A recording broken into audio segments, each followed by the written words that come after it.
Islam persatuan. Wa asyhadu an la ilaha illallah wahdah la syarikalah wa asyhadu anna Muhammadar Rasulullah alladzi la nabiyya ba'da amma ba'd. Yang kami hormati para pimpinan dan tashkil jam'iyah, para senior, para guru dan orang tua. Terlebih dahulu saya memohon maaf yang sebesar-besarnya berdiri di depan karena kesalahan panitia mengundang. Di Dewan Hizbah banyak senior dan ada pimpinan. Amin Muhtar bukan siapa-siapa, makanya salah undang.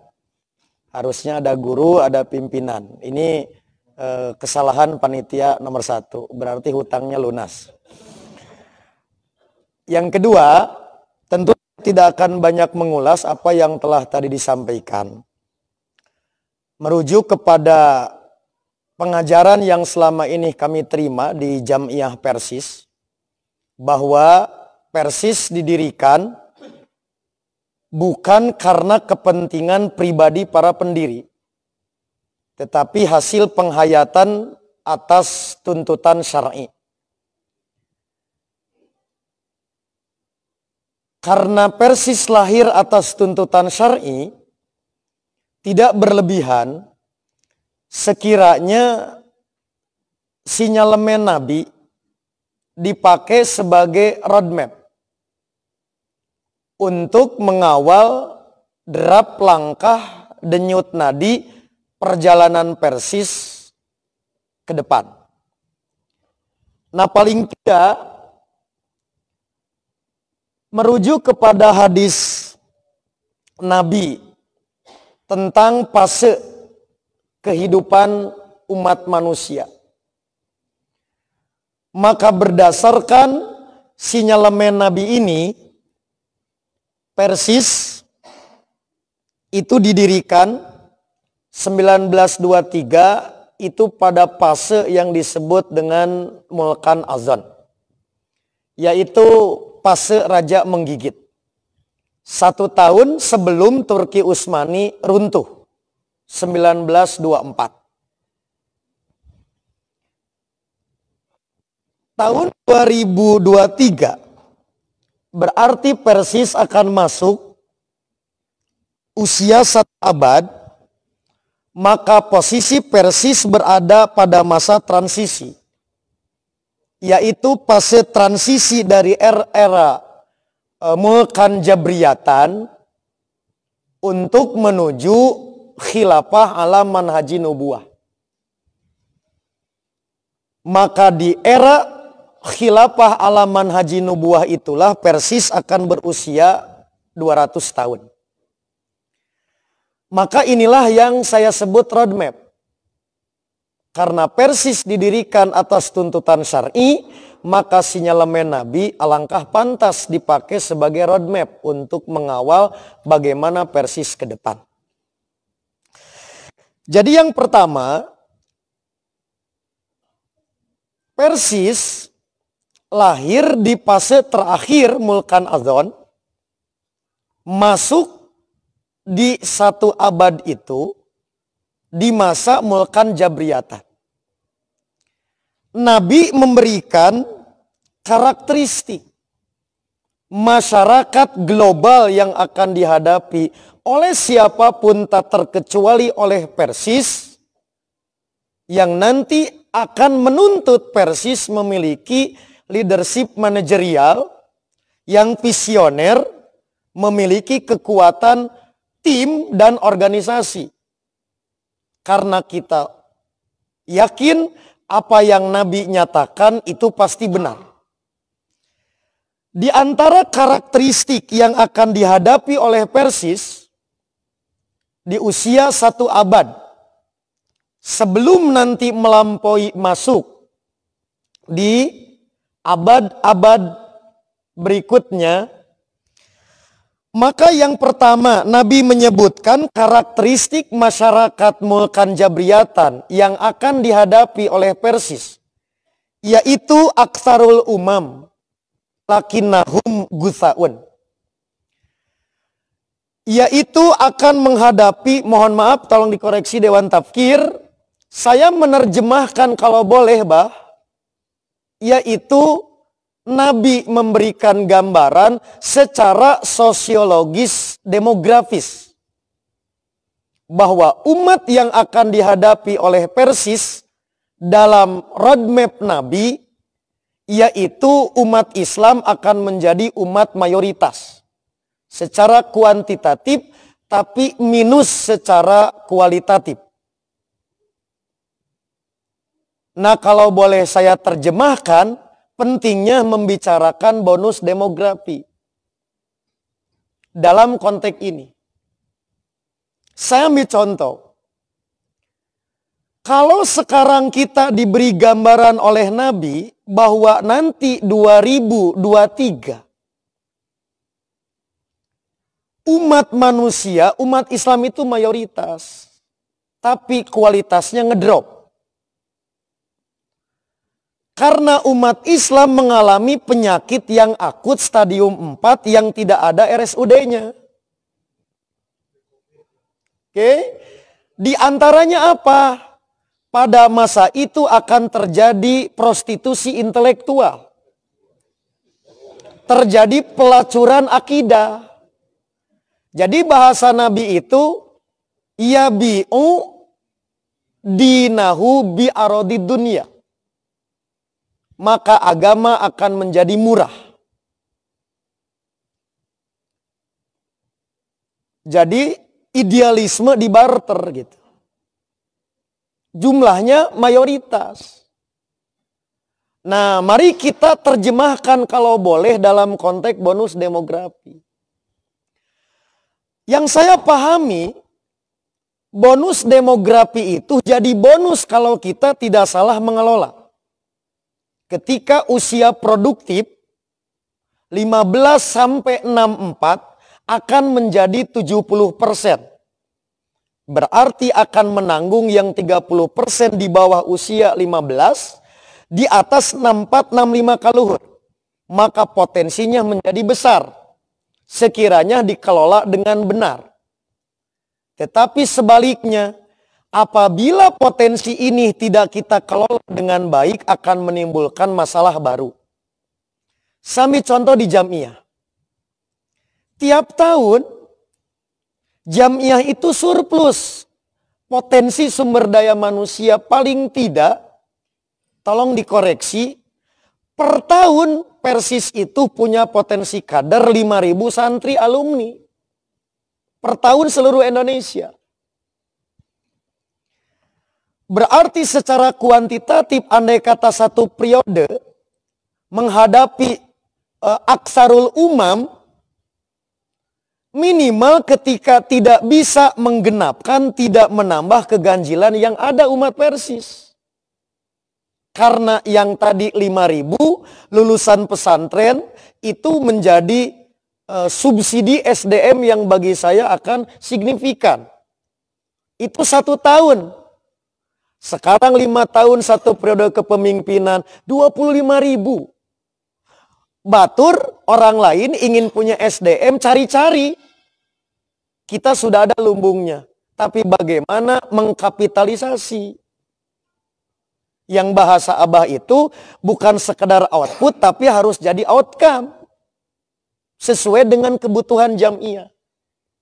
2, dalam konteks bonus demografi akan terjadi mutasi besar-besaran per periode kepemimpinan. Pasti tiap kepemimpinan nasional Persis itu akan terjadi mutasi. Misalkan dari pemuda ke Persis itu 50%. Apalagi kalau sekarang pemuda dan hima nanti muktamarnya usianya lebih dipercepat kolot. Berarti akan semakin banyak yang cepat mutasi. Jadi dari pemuda ke Persis, hima ke Persis, himi ke Persistri, itu rata-rata 50% per satu periode kepemimpinan. Jadi bisa melimpah. Nah di sini ada peluang bahwa kita akan kaya dengan potensi kader, baik kader leader, zu'ama, ulama, dan tujaro atau entrepreneur. Sekiranya bisa kita kapitalisasi. Maka di situ dibutuhkan satu kekuatan pengelolaan. Kalau tidak, berarti aksarul umam walakinahum gusaun. Itu saya menyebutnya secara sosiologis demografis. Yang kedua, yaitu secara politis. Duhuru imaroti supaha, akan munculnya kepemimpinan kekanak-kanakan dan safi. Kepemimpinan safi bukan pemimpin yang bodoh secara intelektual, bukan ngedrop secara IQ, bukan tertinggal secara strata akademik, tetapi tidak punya kecerdasan moral spiritual, maka tidak peduli terhadap nilai-nilai universal dan nilai-nilai keagamaan. Kenapa mereka jadi pemimpin? Karena mereka dicitrakan dengan tampilnya penguasa media, yaitu kaum Rawabidah.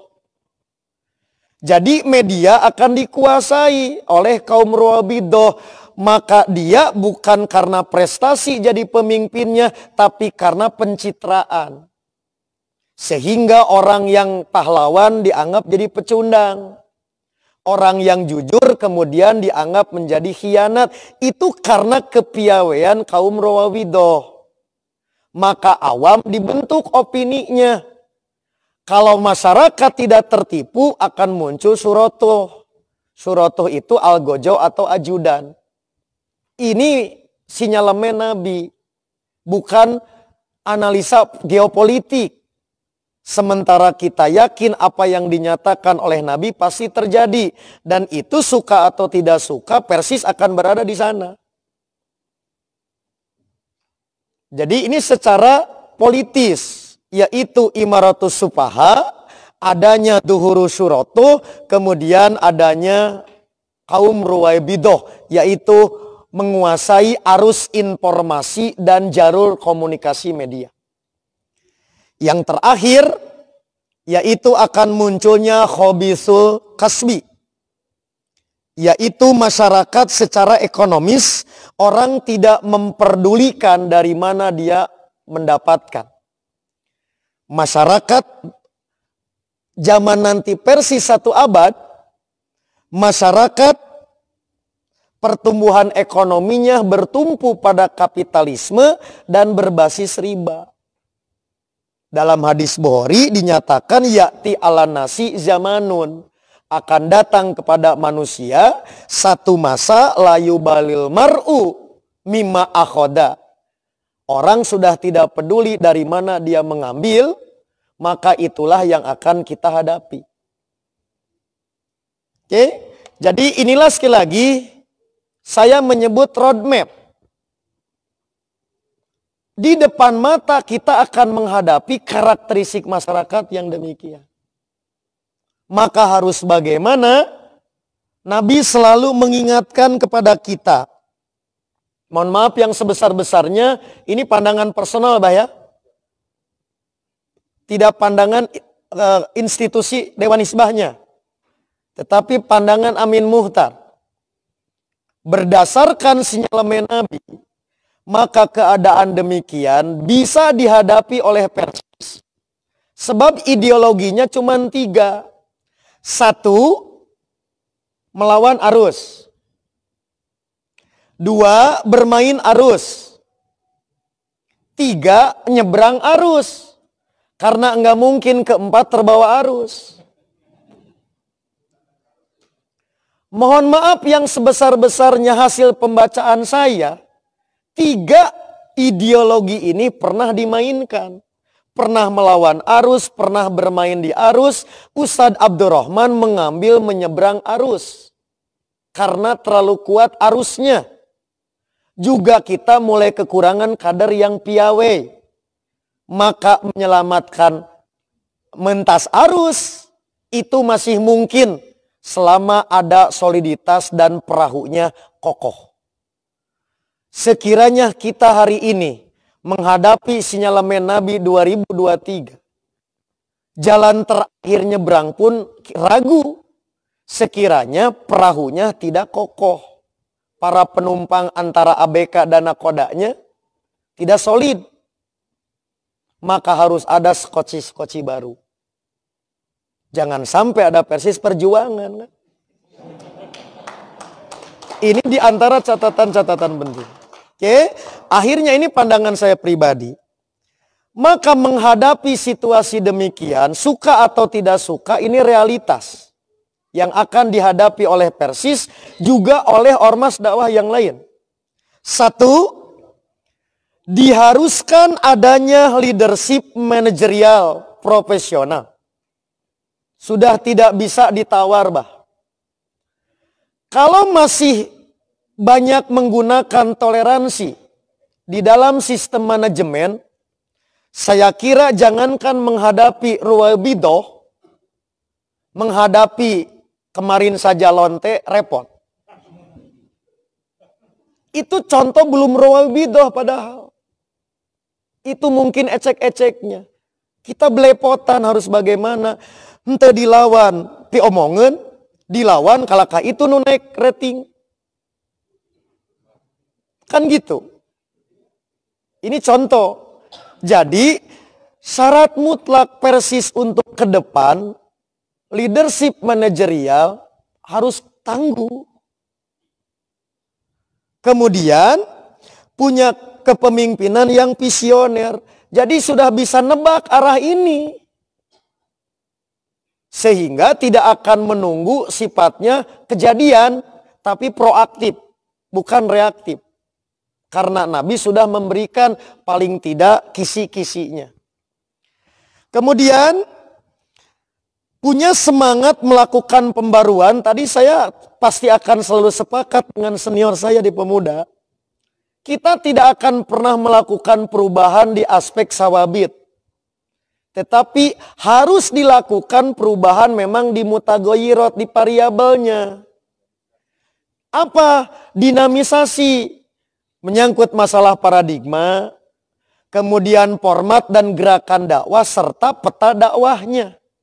Karena ini adalah selain tadi tuntutan seorang ahlul ilmi, yang harus selalu mengupdate diri, upgrading diri, juga tuntutan sosial politik yang semakin deras pasti datang menerpa. Suka atau tidak suka pasti datang. Maka di wilayah mutagoyirot itu pasti harus dilakukan. Kemudian yang tak kalah penting, yaitu kepemimpinan yang punya spirit mensanding bukan mentanding. Kepemimpinan yang berpola pikir kolaborasi bukan selalu kompetisi. Kepemimpinan yang berkarakter merangkul bukan memukul. Seorang pemimpin di Persis yang akrab dengan wacana pemikiran Islam klasik tapi fasih dengan isu-isu kontemporer dan dia mampu menerjemahkan dalam kebijakan. Terakhir, karena sudah jam 5. Nah, kepemimpinan demikian tetap tidak mungkin bisa eksis survive di Jamiah tanpa ditopang oleh super team, bukan oleh Superman. Walaupun suatu saat Superman penting dalam situasi tertentu. Maka mohon maaf yang sebesar-besarnya, salah satu kebutuhan super team yang hari ini mendesak, itulah kekuatan orang tua kita, yaitu melakukan agitasi dan propaganda melalui media. Maka saat ulama, saat masyarakat, semua selalu merujuk kepada literatur klasik. Ulama Persis tampil melakukan, membuat, saya menyebutnya pustaka acuan baru.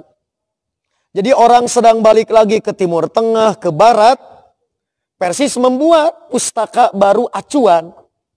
Maka disitulah kekuatan agitasi dan propaganda. Ini nggak bisa kerja sendirian, harus punya super team.